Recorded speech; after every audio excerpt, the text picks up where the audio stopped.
Hello friends, good morning, good evening and good afternoon. Whenever you are watching my video, Namaskar.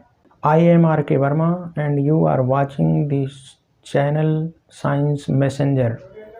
Today we will discuss about the chapter of class 10 Heredity and Evolution.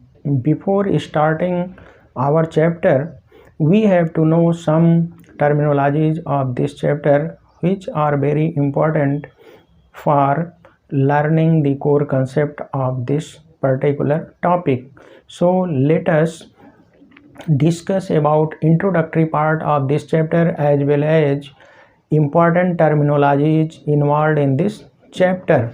So first terminology is genetics. What is genetics? Branch of biology dealing with the study of heredity plus variation. Branch of biology dealing with the study of heredity and variation is known as genetics. Genetics includes especially two things, heredity and variation. Now, what is heredity? Transmission of characters from parents to offspring is known as heredity. जैसे जब संतान पैदा होती है तो उसमें parents के character parents से ट्रांसफ़र होकर के उसके अंदर आते हैं, तो पेरेंटल कैरेक्टर का जनरेशन या ऑफस्प्रिंग में ट्रांसफ़र होना ही हेरेडिटी कहलाता है. तो transmission of characters from parents to offsprings or generations is referred as heredity. Now our next point is variation, which comes under the heading genetics. Variation, we see the individuals of same species differ in characters, morphology, etc. So these differences are known as variation. Differences in the individuals of same species is known as variation. Differences in the individuals of same species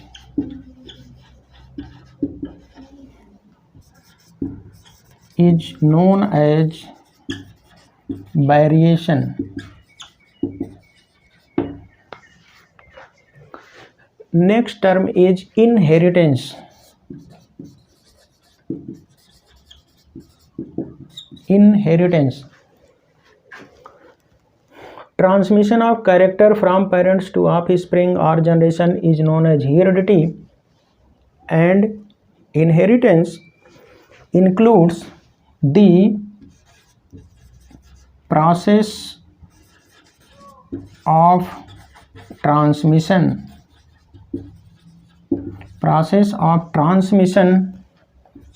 of characters from parents to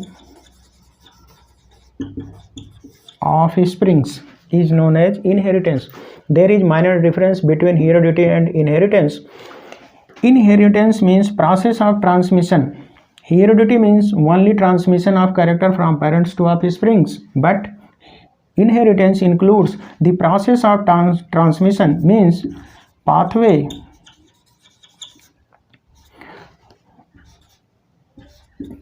of transmission.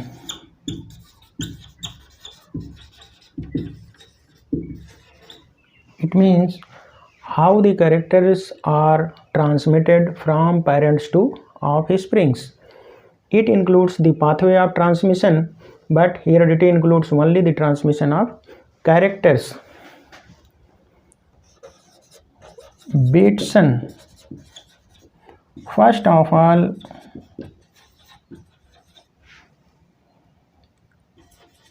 coined the term genetics.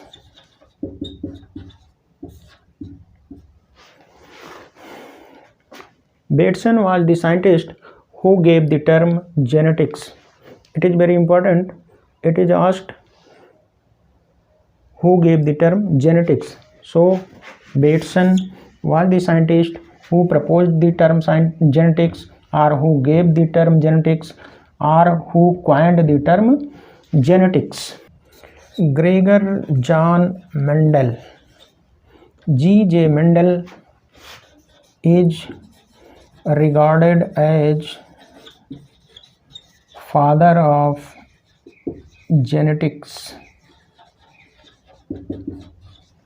G.J. Mendel is regarded as father of genetics. It is also very, very important.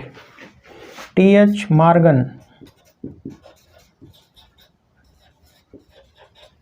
T.H. Morgan is regarded as father of experimental genetics.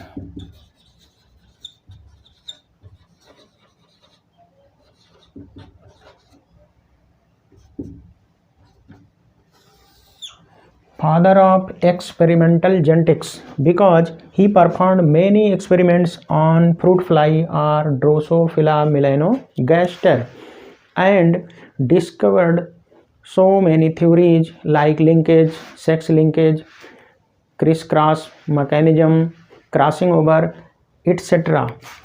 So Morgan is regarded as father of experimental genetics. Watson. Watson is regarded as father of modern genetics. Father of modern genetics. These terms are very important and frequently asked in competitive exams as well as in board exams also. So father of genetics, Mendel. Father of experimental genetics, T.H. Morgan. Father of modern genetics, Watson. This is the scientist who gave the term genetics. There was a next scientist named Archibald Garrod. In short, A. Garrod. Archibald Garrod is regarded as father of human genetics. Father of human genetics or father of biochemical genetics.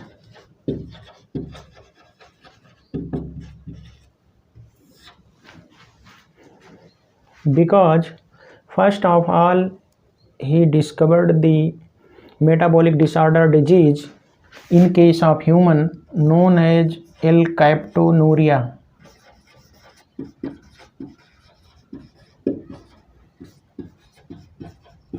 Black urine disease. It occurs in case of human, urine becomes black, and disease name is L-captonuria. It occurs due to the deficiency of homogentic acid. Homogentic acid oxidase. Homogentic acid oxidase. It is an enzyme which becomes deficient and a disease condition appears in human body known as L-captonuria. This was discovered by Archibald Garrod. And he also performed many experiments on humans. So he is regarded as father of human genetics or father of biochemical genetics. So students, our next step to study the terminologies involved in the genetics. Number 1, factor. Actually factor ऐसी terminology है जो कि Mendel के द्वारा use की गई थी और रिसेंट में इसी फैक्टर को हम जीन कहते हैं। मेंडल के समय में चूंकि जीन की डिस्कवरी हुई नहीं थी, इसलिए उन्होंने जीन के स्थान पर फैक्टर और एलिमेंट टर्म यूज किया था। फैक्टर को ही हम जीन कहते हैं। These are basic unit of heredity and responsible for inheritance of characters from parents to offsprings. Factors were referred as genes by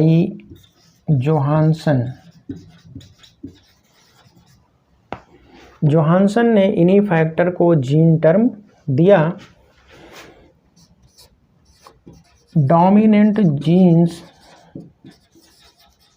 Dominant genes are expressed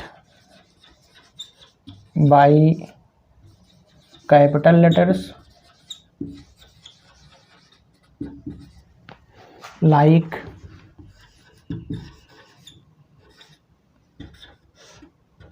capital T for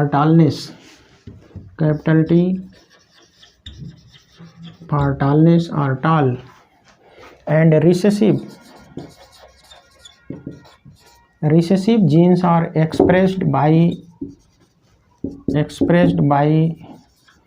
small letters like small t for dwarfness or dwarf. मान लीजिए हमारे पास दो तरह के पौधे हैं, एक लंबा और एक बौना। तो लंबा जो है डोमिनेंट होता है बौने के ऊपर, तो लंबे को हम कैपिटल लेटर से और ड्वार्फ को हम स्मॉल लेटर से डिनोट करते हैं।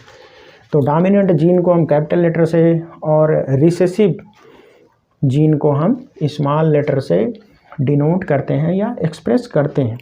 Next term is allele. What is allele? A pair of contrasting character. A pair of contrasting character is known as allele. It is also defined as an alternative form of a gene located on the same position of a homologous chromosome.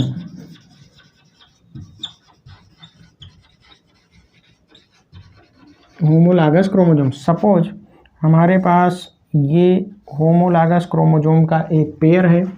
These two chromosomes are homologous chromosomes. Same position पर पाए जाने वाले, जिस position पर ये पाया जाता है सेम उसी पोजीशन पर पाए जाने वाले जीन को, अल्टरनेटिव फॉर्म को, एक ही कैरेक्टर के अल्टरनेटिव फॉर्म को हम कहते हैं एलील। सपोज यहाँ पर कैपिटल टी भी हो सकता है और सेम इसी पोजीशन पर कैपिटल टी स्मॉल टी भी हो सकता है। तो इस टी पेयर को हम कहते हैं एलील या टी स्मॉल टी को। और यहाँ पर ऐसा भी हो सकता है स्मॉल टी भी हो सकता है, तो इसे भी हम कहते हैं एलील। तो एलील का मतलब होता है a pair of contrasting character और an alternative form of a gene located on the same position of a homologous chromosome. तो कैपिटल टी, स्मॉल टी, इन्हीं को हम कहते हैं allele. Term allele was given by again Bateson gave the term एलील। our next term is homozygous and heterozygous.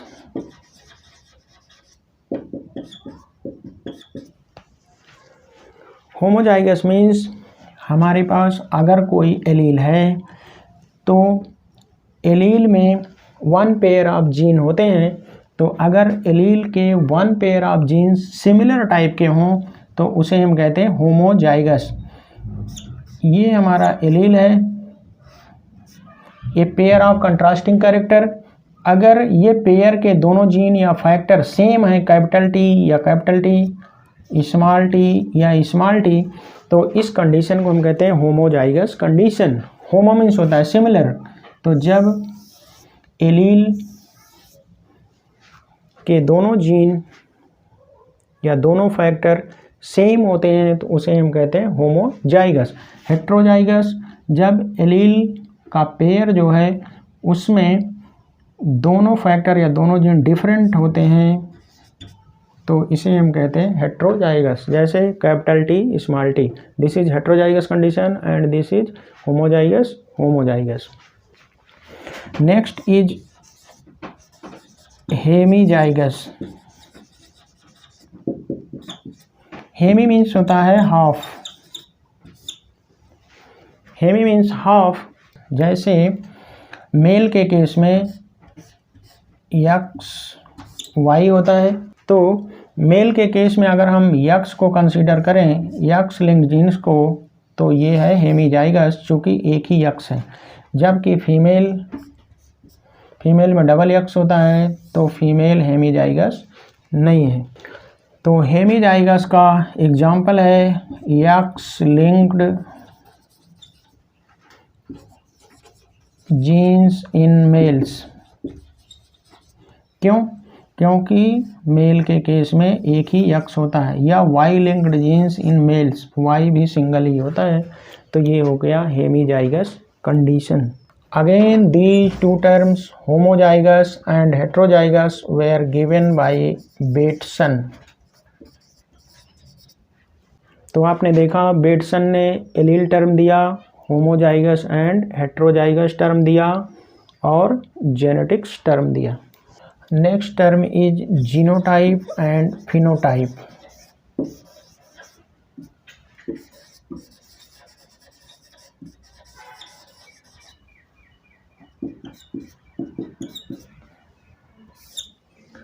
Phenotype means होता है external appearance, external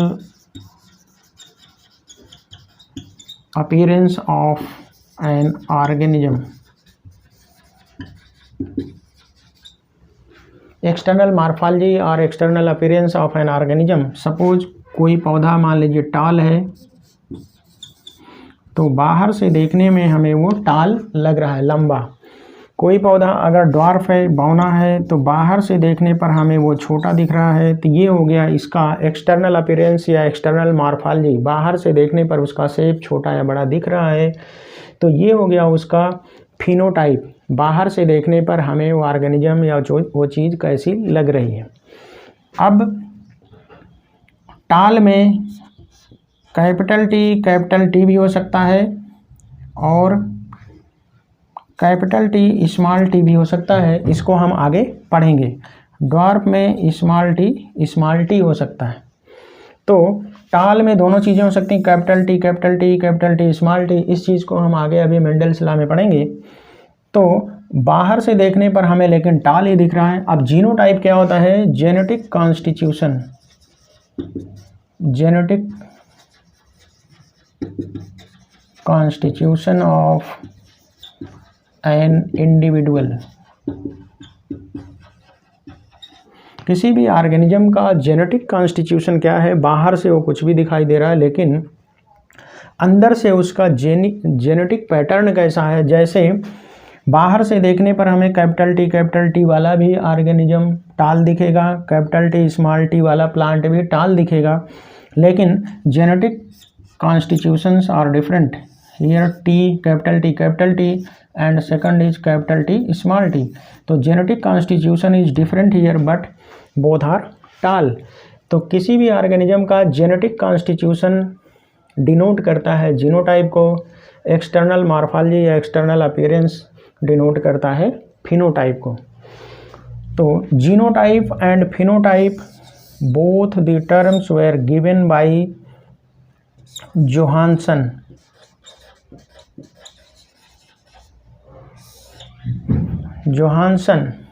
Johansson ने जीनोटाइप और फिनोटाइप टर्म दिया। नेक्स्ट टर्म है phenocopy. Pheno means phenotype, copy means copy कर लेना। अगर हमारे पास डिफरेंट जेनेटिक कॉन्स्टिट्यूशन के ऑर्गेनिज्म है, डिफरेंट जीनोटाइप मतलब डिफरेंट जेनेटिक कॉन्स्टिट्यूशन, इनको हम डिफरेंट इन्वायरमेंटल कंडीशन में रखें, डिफरेंट इन्वायरमेंटल कंडीशन या डिफरेंट इन्वायरमेंट में रखें, तो कभी कभी क्या होता है, इनका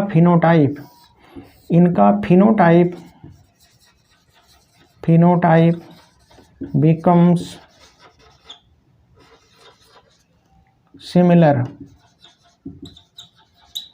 डिफरेंट जेनेटिक कॉन्स्टिट्यूशन वाले ऑर्गेनिज्म को डिफरेंट वातावरण में रखने पर कभी कभी उनका फिनोटाइप सेम हो जाता है, वो सिमिलर टाइप से दिखाई देने लगते हैं या उनकी मॉर्फोलॉजी सेम हो जाती है। तो ऐसी सिचुएशन को हम कहते हैं फिनोकॉपी, मतलब फिनोटाइप जो है उनका कॉपी हो गया। तो डिफरेंट जेनेटिक कॉन्स्टिट्यूशन वाले इंडिविजुअल को अगर हम डिफरेंट इन्वायरमेंटल कंडीशन में रखेंगे तो उनका फिनोटाइप सेम हो जाना ही कहलाता है phenocopy. Next terminology hybrid vigour और heterosis. It is very important. Hybrid vigour means superiority of offsprings over its parents. Superiority of offsprings over its